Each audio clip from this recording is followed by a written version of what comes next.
The next objective is to interpret the power of a significance test and describe what factors affect the power of a test.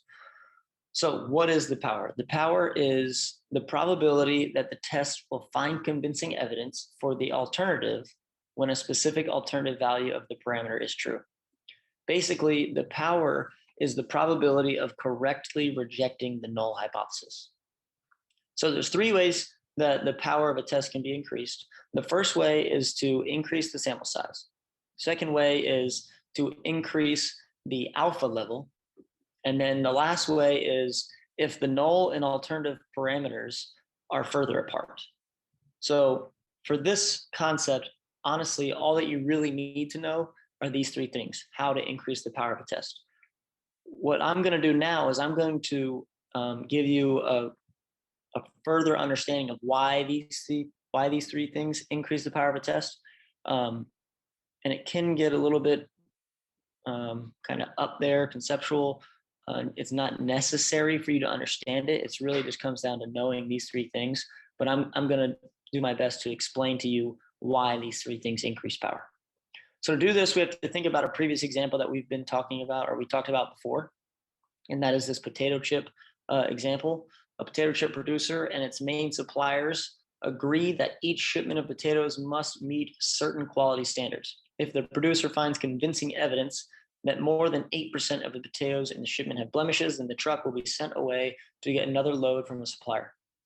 A supervisor selects a random sample of 500 potatoes from the truck, and inspection reveals that 47 of the potatoes have blemishes. The potato chip producer wonders whether the significance test of, so the null hypothesis, they're assuming that there's 8% that are blemished, and they want to see if there's reason to believe the alternative is true, which is there's more than 8%. Because if there's more than 8%, they can't use those potatoes, they have to send them back. So based on the random sample of 500 potatoes, does it have enough power to detect a shipment with, say, 11% blemished potatoes? In this case, a particular type 2 error is to fail to reject the null when the true alternative is 11%. So let me kind of explain that here for a second. The only way you can know the power of your test is if you know the truth about the truckload. So for instance, in reality, they don't know the proportion of blemished potatoes in that truckload. But let's just assume for a second that we do know. We know that there are 11% blemished potatoes in that truckload. If we know that it's 11% and we run this test, then we can calculate what the power of the test is. For instance, look at this distribution right here. This would be the sampling distribution of p hat, assuming the null is true. So if the null is true, then it's going to be centered at 8% because that's what the null is. And we'll have a spread of, we could calculate the spread. It'd be 0.8 times 0.92 divided by the sample size and the square root of all that, which we've seen plenty of times. So we know it'll be approximately normal because the conditions were met. There were 10 successes and 10 failures in the sample. And it was a randomly selected sample. So that means the sampling distribution will be approximately normal. And in order for us to reject the null, then what has to happen is we have to get a p hat that is in the top 5%, and this is a one-sided test. So this alpha level here, the alpha level is the rejection zone. If it is in the top 5% of this distribution, then we're going to say that this sample is too rare to occur by chance alone. It must mean the null is not true. So that's what this distribution is here. Anything greater than this value would cause us to reject the null. And again, the probability of type 1 error, which type 1 error is when you reject incorrectly. So the probability of type 1 error is just alpha, whatever the significance level is. Now, to understand power, we have to say here that we actually know that 8% isn't true. It's actually 11%. That's what they're telling us. So what we're going to look at here is the true distribution. This is what the distribution in the truck really has. It's the sampling distribution is going to be centered at 11%, not at 8%, because we're assuming that we know that it's actually 11% that are blemished in the truck. So now any value above a p-hat of 10%, we said, would cause us to reject. So we can find that probability using the actual distribution that's in the truck, which would be centered at 11%, and we could find the standard deviation as well, which they've assumed here that we know. And so what's the probability of us getting a p-hat of 10% or more from the actual distribution? It's quite large. It's very likely that we are going to get a p-hat greater than 10%, which is good news. It's the probability of that happening is this area here, which is 76.26%. So any value in this area is going to cause us to reject the null, and we would correctly reject because we know the truth is 11%.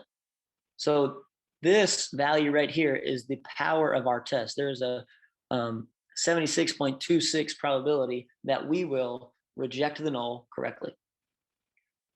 The last thing is the probability of type 2 error. So type 2 error, remember, is when you fail to reject incorrectly. So if we fail to reject, what that means is we don't have enough reasoning to believe it's not 8%. It could be 8%. So think about the true distribution here. In order for us to reject or fail to reject the null, we would have to get a value that's less than 10%.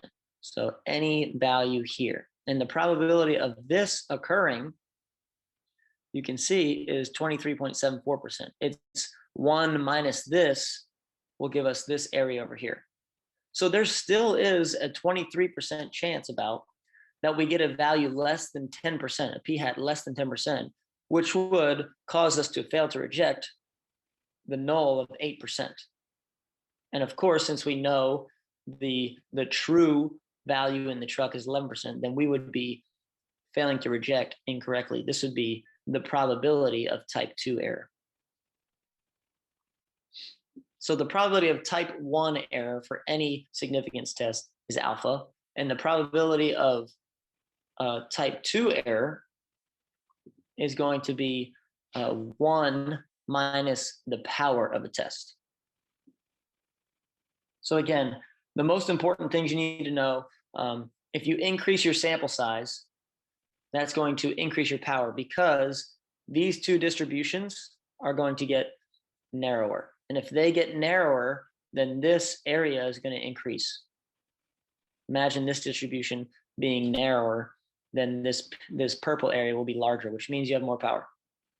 The second thing you can do is increase the alpha level. If you increase your alpha level, this purple area is going to double. It's going to be, instead of the top 5% are rejected, now it's going to be the top 10%. So that will increase your power of your test. And then finally, if the difference between the null hypothesis of 8% and 11%, if that distance increased, let's say instead of it was 11% blemished potatoes, imagine it was 20%. Well, if 20% of the truck's potatoes were blemished, then it's it's a lot more likely that you're going to get a sample of 10% or higher, which means you have more power in your test. This whole distribution will be shifted up to 20 instead of 11. So essentially the whole distribution will be almost purple, which means you have more power. So again, the most important things you need to know are increases sample, increases power, increase alpha, increases power, and the distance between the null and the alternative, the true alternative is increasing power as well.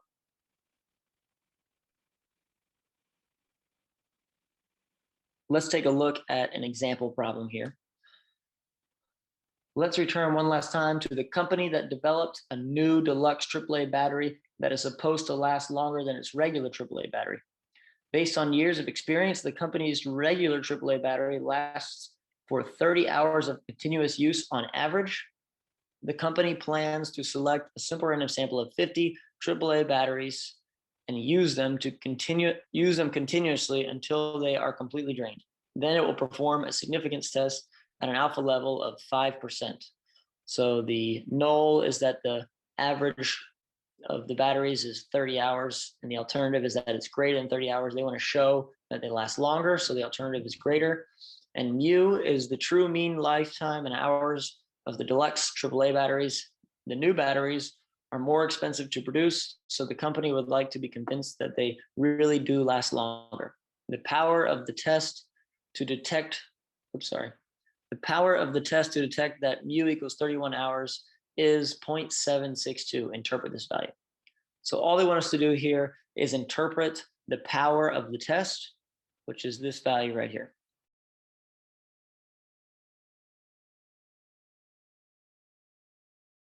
If the true mean lifetime of the company's deluxe AAA batteries is 31 hours, there is a 0.762 probability that the company will find convincing evidence for the alternative where the mean is greater than 30.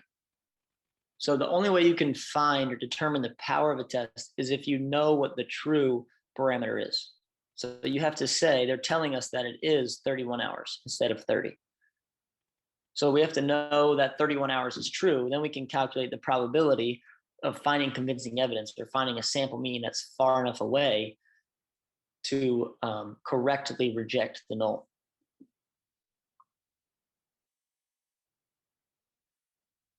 The last objective relating to power is the relationship between type 1 error, type 2 error, and the power of a test. So we want to describe the relationship of the probability of type 1 error, which is the significance level, the probability of type 2 error, which is beta, and the power of a test. So the power of a test to detect a specific alternative parameter value is related to the probability of type 2 error for the alternative hypothesis. Really, honestly, all you need to know from this objective here is power is calculated by 1 minus beta, where beta is the probability of making type 2 error. And the probability of type 2 error is 1 minus power. So these together add up to 1. And so really you just need to know that alpha is the probability of type 1 error, beta is the probability of type 2 error, and the equations to solve for power or to solve for beta are right here, these two equations here.